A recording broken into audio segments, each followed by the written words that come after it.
प्रणाम।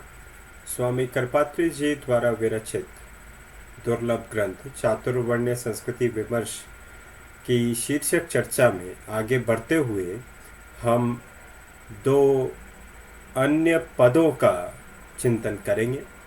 यह चिंतन चातुर्वर्ण्य जितना विस्तृत नहीं है, यद्यपि संस्कृति एक बहुत ही व्यापक पद है। संस्कृति का जो व्युत्पत्ति है वो ऐसी है कि कृ धातु से अगर सम उपसर्ग बनता लगता है और अंततो गत्वा उसमें क्विन प्रत्यय लगता है, जिससे वो स्त्रीलिंग हो जाता है। तो व्याकरण की दृष्टि से इस प्रकार से इस वर्ण की व्युत्पत्ति हम लोग प्राप्त कर सकते हैं।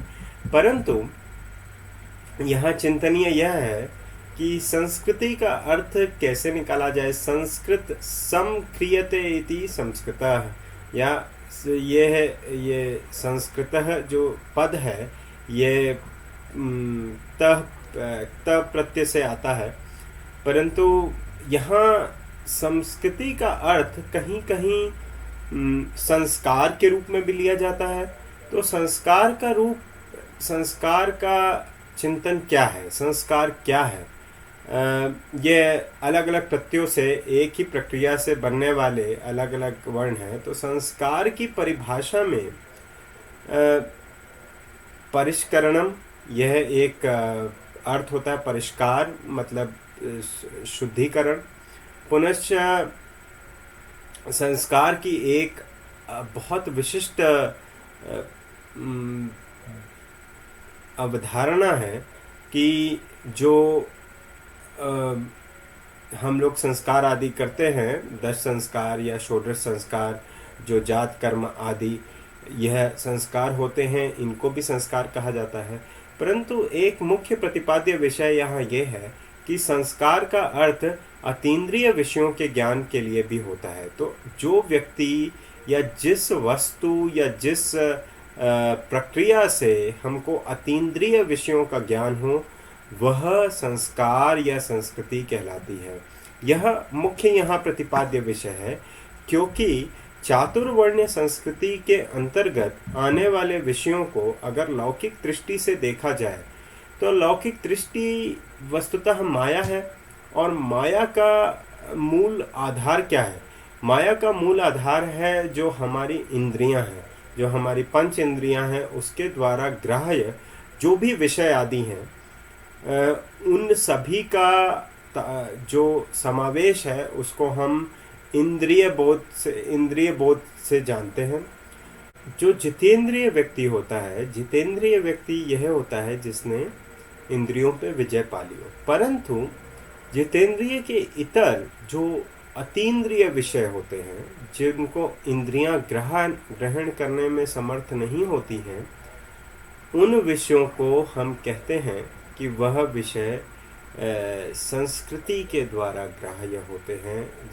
जिस परंपरा में अतीन्द्रिय विषयों का बोध कराने का सामर्थ्य है, वह संस्कृति है। यह संस्कृति गुरु परंपरा से आती है। यह संस्कृति जो है, क्या कहते हैं, कुल परंपरा से आती है। यह संस्कृति पूर्व जन्मकृत जो पुण्य आदि हैं उनसे आती है। यह संस्कृति जो पूर्व जन्म में किया हुआ अध्ययन है, जो जन्म जन्मांतर जो है आगे बढ़ता है, उनसे आती है।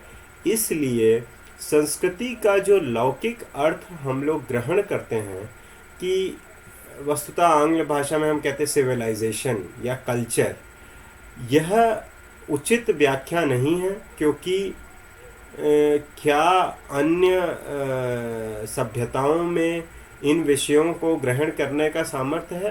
बिल्कुल नहीं है। यद्यपि जहाँ परलोक आदि के विज्ञान को ही नहीं समझा गया है, वहाँ अतीन्द्रिय विषयों को समझना तो बहुत दूर की बात है। और जहाँ भौतिकता ही सारे संसार के सुखों का साधन माना गया है, उन सभ्यताओं में संस्कृति के अर्थ का प्रबोधन होना असंभव है। इसलिए इस संस्कृति जो शब्द है उसे उस परंपरा में देखा जाना चाहिए जिसमें अतीन्द्रिय शब्दों का ज्ञान है। यह अवश्य है कि इन सारे विषयों का सम्यक अर्थ बोध संस्कारों द्वारा प्रतिपादित होता है, जिसमें षोडश संस्कार जात कर्म गर्भाधान से लेकर जो अंतिम संस्कार होता है वहाँ तक होने वाले जितने संस्कार हैं, जितनी क्रियाएं हैं, जितने नित्य कर्म आदि में सन्निहित जितने भी आचरण योग्य कार्य हैं, जितने भी शुद्धता आदि से जुड़े हुए कार्य हैं, यह सभी इस संस्कृति का अंग हैं जो अंततो गत्वा अतीन्द्रिय विषयों का बोध कराती है। इन सभी आचरणों को पालन करने के कारण और मोक्ष की प्राप्ति आदि जैसे जो जीवन के अंतिम लक्ष्य हैं उन सब को प्राप्त करने में सामर्थ्य करती हैं। इसके अंतर्गत जो अंतिम वर्ण है वो है विमर्श। विमर्श प्रायः विमर्श का अर्थ चिंतन के अर्थ में भी कहा गया है, हाँ, वितर्क के अर्थ में भी कहा गया है अमर कोश में अगर देखें हम, और कहीं कहीं अवधानेन चिंतनम, अवधान के अर्थ में भी कहा गया है। अवधान का अर्थ होता है ध्यान करना या कहीं पे एकाग्रता के साथ चिंतन करना, अवधान के विषय में कहा गया है। तो वस्तुतः चातुर्वर्ण्य संस्कृति विमर्श में हम अवधान पूर्वक जो हमारी चातुर्वर्ण्य व्यवस्था है, जो ईश्वर द्वारा रचित है, जिसके अंतर्गत हमारे सारे संस्कार आदि निहित हैं, हमारी पूर्ण परंपरा अंतर्निहित है, जिसके द्वारा हम अतीन्द्रिय विषयों को ज्ञात करने में समर्थवान हैं, हम जितेंद्रिय बनने में समर्थवान हैं और अंततो गत्वा जो जीवन के परम लक्ष्य हैं उनको सम्यक रूप से प्राप्त करने का सामर्थ्य रखते हैं।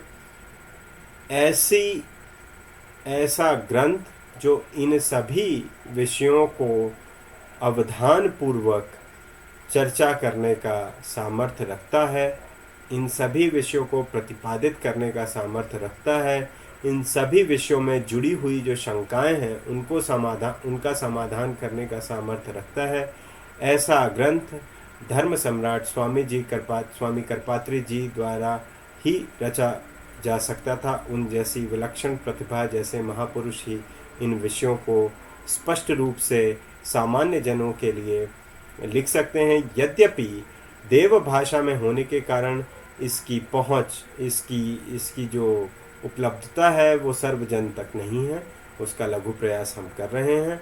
आप हमारे चैनल से जुड़े होकर इन आगे की चर्चा का आनंद लें। इसके पश्चात हम जो मंगल श्लोक है उसकी चर्चा करेंगे। ये श्रीमद् भागवत के 6ठ अध्याय के 7वें सर्ग का श्लोक है, उपजाति छंद में निबद्ध है और भगवान के जो समस्त दर्शन हैं उन सभी में जो एकात्म है उस एकात्म की चर्चा करता हुआ बहुत ही सुंदर मंगल श्लोक इस ग्रंथ का है, जिसकी चर्चा हम अगले भाग में करेंगे।